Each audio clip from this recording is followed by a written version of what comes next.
Hello students, good morning. स्वागत है आप सभी का आपके अपने यूट्यूब चैनल पे। तो जैसा कि हम आपको पढ़ा रहे हैं कक्षा 10 गृह विज्ञान, तो आज ये हमारा दूसरा चैप्टर स्टार्ट होने जा रहा है। पहला लेसन तो हमने कंप्लीट कर दिया और आज ये हमारा तीसरा वीडियो है। तो लेसन नंबर 2 है, ये नेम है लेसन का, आय व्यय और बचत डाकखाना एवं बैंक द्वारा। अर्थात कहने का तात्पर्य यह है कि डाकखाना और बैंक द्वारा आप आय और व्यय तथा बचत किस प्रकार करेंगे। तो ये लेसन नेम है, आय व्यय और बचत डाकखाना एवं बैंक द्वारा। तो इसमें हम फर्स्ट हेडिंग डाले हैं पारिवारिक आय का अर्थ, अर्थात आय का अर्थ क्या होता है। तो देखिए यहाँ पे, किसी निश्चित समय के अंतर्गत सेवा या संपत्ति के प्रयोग के बदले में प्राप्त धन को आय कहते हैं। ध्यान से सुनिए, किसी निश्चित समय के अंतर्गत सेवा या संपत्ति के प्रयोग के बदले में प्राप्त धन को आय कहते हैं। ठीक है ना। तो हमारा ये दूसरा हेडिंग देखिए, पारिवारिक आय के प्रकार। ये आय का अर्थ था। आय का अर्थ मतलब ये होता है कि जैसे आप किसी समय में आप कैसे भी करके कोई धन जो प्राप्त करते हैं, कमा के मजदूरी करके या फिर किसी भी प्रकार से, तो आपका वही आय कहलाता है। उससे जो धन आपको प्राप्त होता है श्रम करने के बाद, वो आपका आय कहलाता है। तो यहाँ पे देखिए पारिवारिक आय के प्रकार। अब देखिए कि पारिवारिक आय जो है वो कितने प्रकार के होते हैं। तो पारिवारिक आय को मुख्य रूप से 2 वर्गों में विभाजित किया जा सकता है, अर्थात 2 भागों में बांटा जा सकता है। तो देखिए कौन कौन से भाग हैं, यहाँ पे हम आपको दिखाते हैं। देखिए यहाँ पे पहला है कि प्रत्यक्ष आय। क्या है? प्रत्यक्ष आय, डायरेक्ट इनकम। इसमें क्या है? परिवार की वह आय प्रत्यक्ष आय की श्रेणी में आते हैं जो परिवार के मुखिया तथा परिवार के अन्य सदस्य आर्थिक क्रियाएं करके प्राप्त करते हैं। फिर से देखिए इसका परिभाषा, कि परिवार की वह आय प्रत्यक्ष आय की श्रेणी में आते हैं जो परिवार के मुखिया तथा परिवार के अन्य सदस्य आर्थिक क्रियाएं करके प्राप्त करते हैं। तो आर्थिक क्रियाएं क्या है? जैसे वेतन है,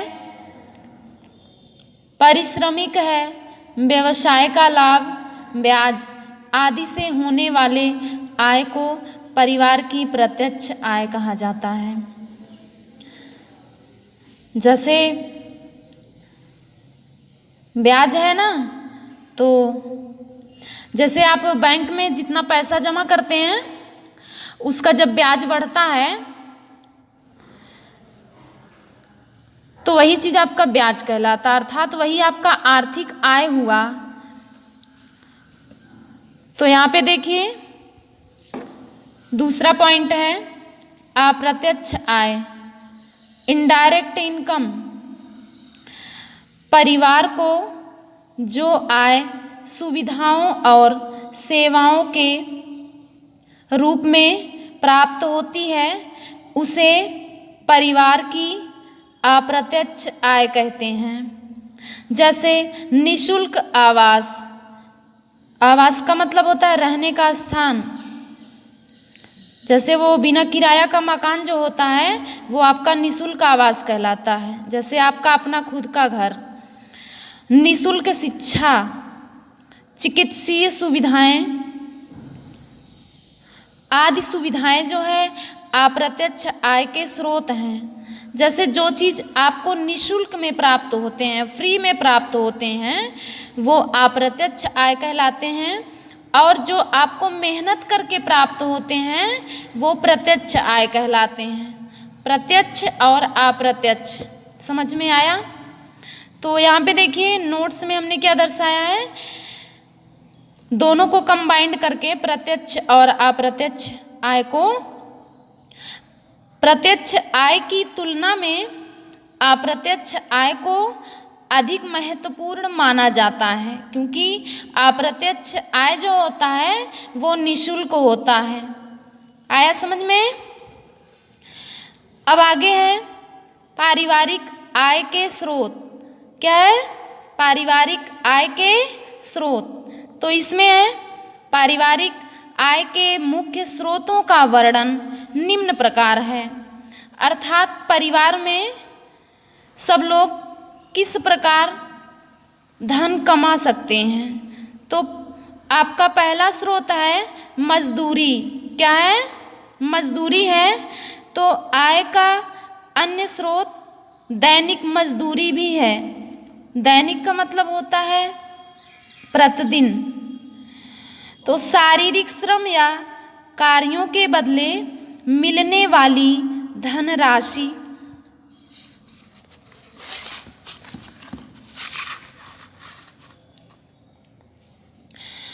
धनराशि को मजदूरी कहते हैं।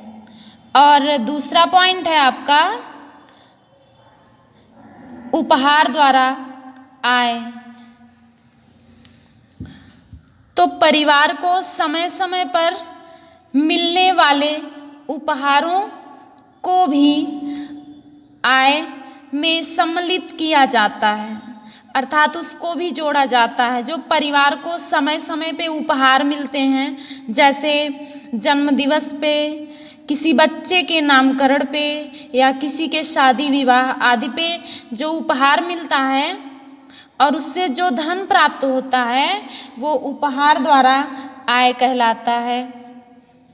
अब तीसरी आय क्या है? पेंशन की आय। तो इसमें देखिए पेंशन भी पारिवारिक आय का स्रोत है।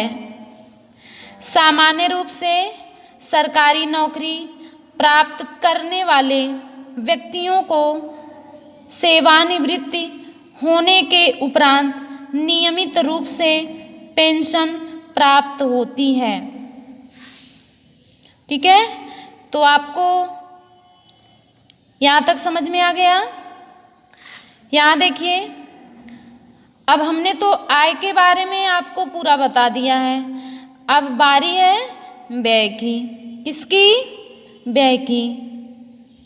तो पारिवारिक व्यय का अर्थ, अब यहाँ से हमारा न्यू टॉपिक स्टार्ट होता है। वो तो आपने आय के बारे में पढ़ा, अब हम आपको पारिवारिक व्यय के बारे में बताएंगे। तो हेडिंग है पारिवारिक व्यय का अर्थ, परिवार के सदस्यों का पालन पोषण तथा उनकी आवश्यकताओं की पूर्ति के लिए जो धन व्यय किया जाता है, अर्थात खर्च किया जाता है, उसे पारिवारिक व्यय कहते हैं। ठीक है, अब यहाँ पे देखिए पारिवारिक व्यय के प्रकार, कि पारिवारिक व्यय कितने प्रकार से किए जा सकते हैं। तो पारिवारिक व्यय को 4 वर्गों में बांटा जा सकता है, अर्थात 4 भागों में बांटा जा सकता है, जिसका संक्षिप्त परिचय निम्नलिखित है, नीचे दिए गए हैं। पहला क्या है? निश्चित व्यय। क्या है? निश्चित व्यय परिवार के या परिवार जिन व्ययों के बारे में पहले से जानता है तथा जिनका व्यय होना निश्चित होता है, वे परिवार के निश्चित व्यय कहलाते हैं। अर्थात कहने का तात्पर्य है कि परिवार जिन खर्चों के बारे में पहले से जानता है और जिसका जो है यह मानना है कि मतलब वो खर्चा होगा ही, मतलब कंफर्म है, तो वो आपका निश्चित व्यय कहलाता है। ठीक है, अब आगे देखिए दूसरा पॉइंट क्या है? अर्धनिश्चित व्यय। क्या है? अर्धनिश्चित व्यय। तो इसमें क्या है? वह व्यय जिन्हें प्रतिमाह, प्रतिमाह का मतलब है प्रत्येक महीने, करना तो आवश्यक होता है, परंतु उनकी मात्रा कम तथा अधिक हो सकती है, वो अर्धनिश्चित व्यय कहलाते हैं। जैसे अर्धनिश्चित व्यय का अर्थ ये है, इससे ये तात्पर्य है कि वह व्यय जिसे प्रत्येक माह खर्च करना आवश्यक होता है, लेकिन जो है खर्च तो होगा ही प्रत्येक माह, लेकिन उसमें कभी कम खर्च हो सकता है और कभी अधिक खर्च हो सकता है। तो ऐसे व्यय को हम अर्धनिश्चित व्यय कहते हैं। ठीक है। अब हमारा तीसरा पॉइंट है आकस्मिक व्यय। क्या है? आकस्मिक व्यय। तो इसमें देखिए, आकस्मिक व्यय अधिकतर तीव्र आवश्यकताओं के रूप में ही होते हैं, इनको टालना संभव नहीं होता है। आकस्मिक का मतलब ये है कि किसी कारणवश जैसे कोई दुर्घटना घट जाए, ठीक है, तो वो आकस्मिक होता है, मतलब उसके बारे में आपको पहले से जानकारी ना रहे, वो आपका आकस्मिक व्यय होता है। तो जैसे अचानक किसी व्यक्ति का बीमार पड़ना, ठीक है, या फिर जैसे हमने एक एग्जाम्पल यहाँ दर्शा दिए हैं, आप 2-3 बना के लिख सकते हैं। ठीक है। या फिर जैसे अचानक से किसी का दुर्घटना हो जाना, तो ये इन पे जो व्यय होता है वो आपके आकस्मिक व्यय कहलाते हैं। चौथा पॉइंट है आपका अन्य व्यय, मतलब अन्य प्रकार के जो खर्च होते हैं। इस प्रकार के व्यय आय पर निर्भर करते हैं। अन्य व्यय जो होते हैं वो आय पर निर्भर करते हैं, अपने आर्थिक साधनों के अनुसार व्यय करते हैं। फिर से देखिए इसको, इस प्रकार के व्यय आय पर निर्भर करते हैं। इसमें परिवार अपने आर्थिक साधनों के अनुसार व्यय करते हैं, अर्थात खर्च करते हैं। तो आपने इस लेसन में आय और व्यय के बारे में पढ़ा है। अब हमारा ये जो तीसरा टॉपिक है पारिवारिक बचत का अर्थ। तो यहाँ पे मेरी थोड़ी सी गलती हो गई है, जो हमने परिवार बोल दिया है। तो गलतियाँ तो सबसे होती है, लेकिन कभी सुनने वालों को थोड़ा समझ के, जैसे कोई गलत शब्द कभी मुंह से निकल जाता है, तो उसके बारे में सोचना चाहिए कि गलती कैसे हो गई। तो इस पे हम आपको एक शेर सुनाते हैं। अगर गलती रुलाती है तो यही राह दिखाती है, बशर गलती का पुतला है, ये अक्सर हो ही जाती है। ठीक है ना। तो यहाँ पे देखिए, परिवार अपने भावी आवश्यकताओं की पूर्ति के लिए आय से कम व्यय करके जो धन बचाता है उसे ही पारिवारिक बचत कहते हैं। ठीक है ना। यहाँ तक आया समझ में?